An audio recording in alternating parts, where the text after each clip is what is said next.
The mystery of the dollar, hidden symbols, and the New World Order. I've never believed in coincidences, but after that night, I began to believe that some things aren't just coincidences. They're warnings, and I should have heeded the first one. It all started with a package on my doorstep. I live alone, in an old house on the outskirts of Salem, Massachusetts, a town that has been the scene of hysteria and horror. Maybe that explains why, when I saw the brown package wrapped in brown paper with no return address, my stomach knotted. It was late at night, and I wasn't expecting any delivery.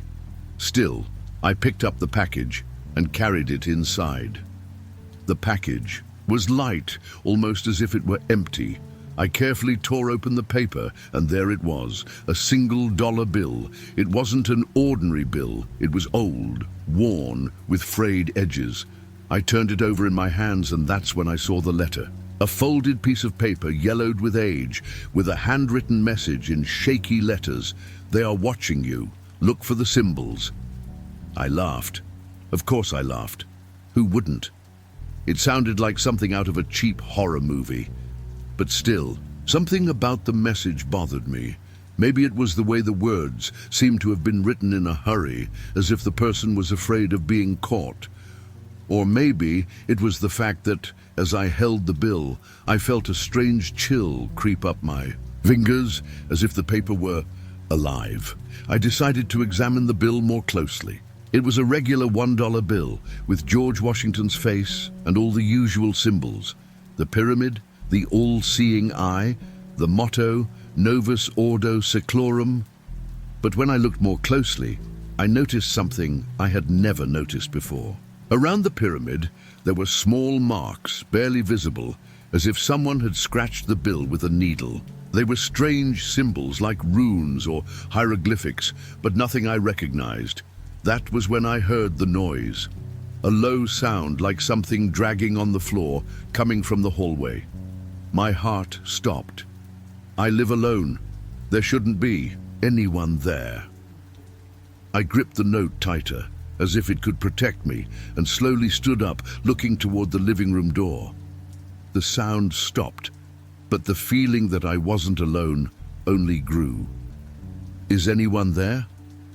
My voice came out shaky, almost a whisper. Nothing, just the heavy silence of the house.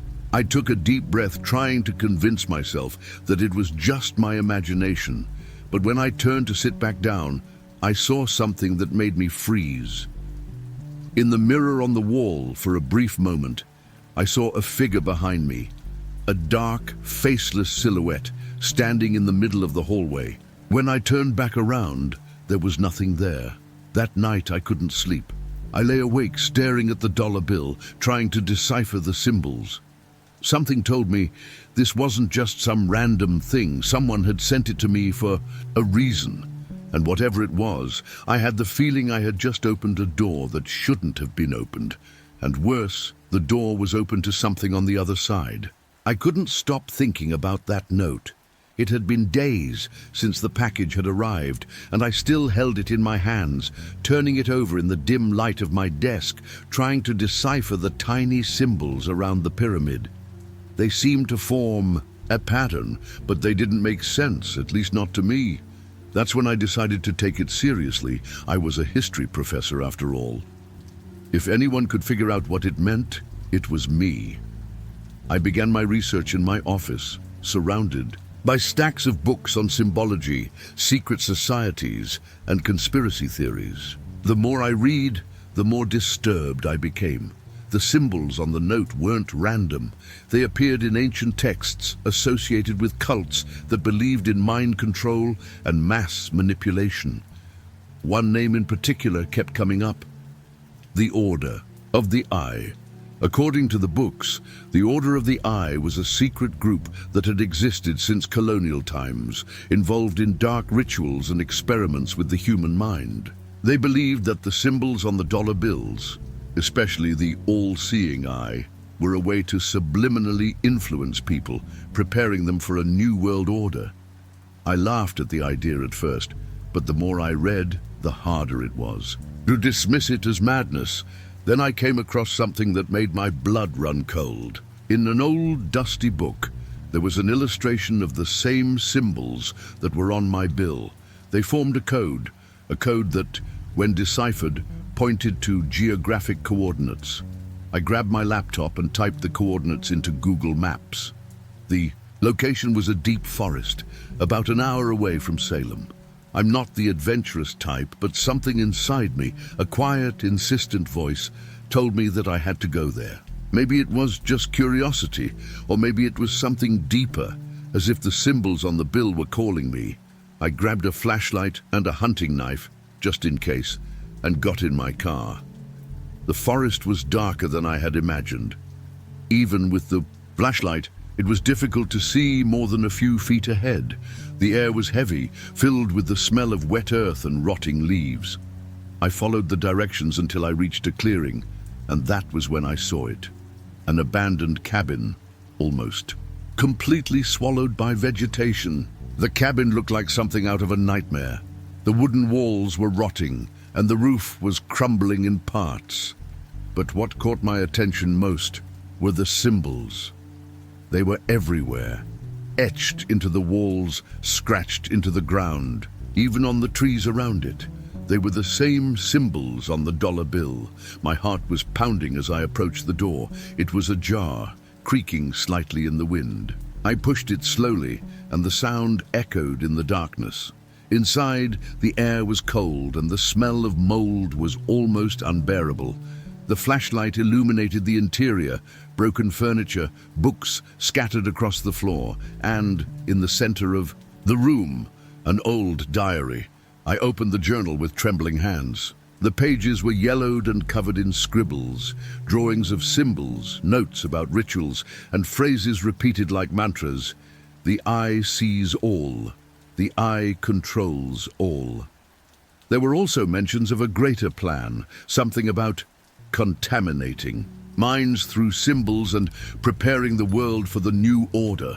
I was about to close the journal when I heard a noise behind me. A snap, like the sound of a twig breaking. I turned quickly, shining my flashlight on the door. Nothing, just darkness outside. But then I heard it again, this time closer. It was like something was moving in the woods, getting closer to the cabin.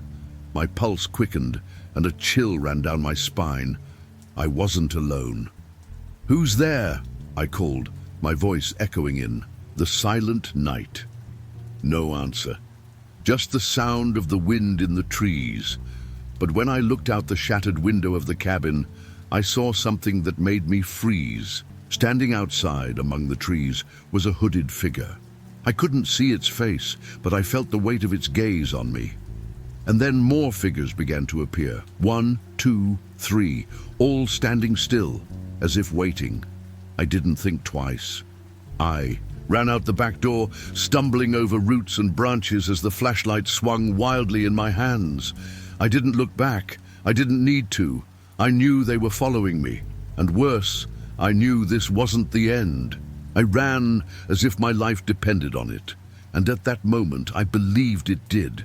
The forest seemed to close in around me, low-hanging branches scraping against my face and arms as I struggled to keep my balance. The flashlight swung in my hand, casting chaotic beams of light that only added to my disorientation. I didn't know where I was going, only that I had to escape. The sounds behind me were constant now. Quick footsteps, snapping branches, whispers that seemed to come from every direction. They were following me. Whoever they were determined to catch me. I didn't dare look back. I was afraid of what I would see.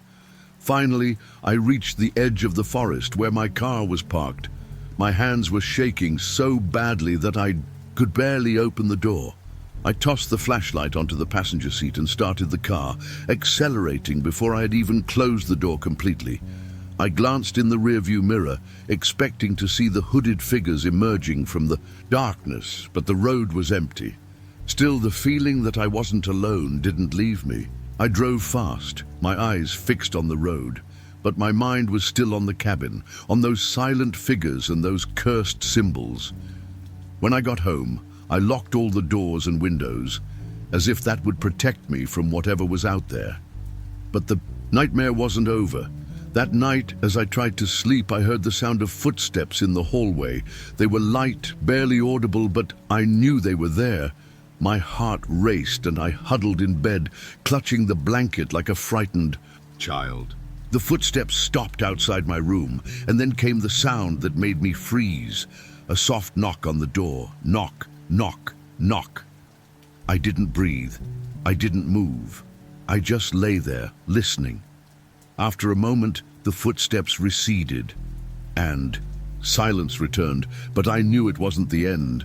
The next day, things got worse. My computer, which I had left running on my desk, was showing a black screen with a message in white letters. "They're coming. You can't escape."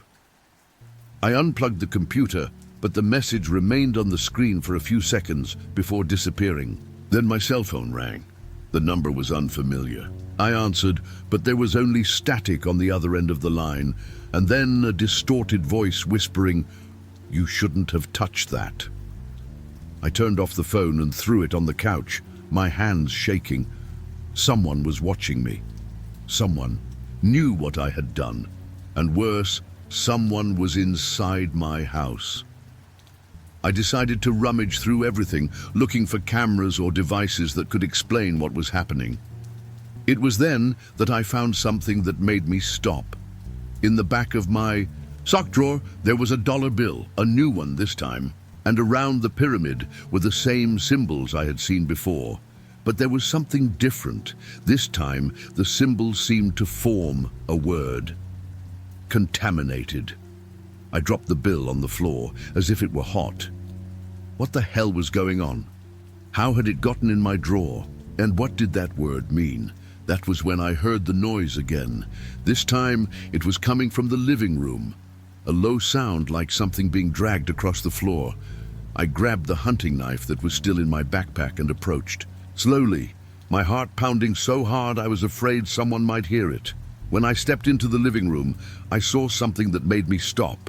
On the floor was a trail of footprints, muddy footprints, as if someone had broken in through the window.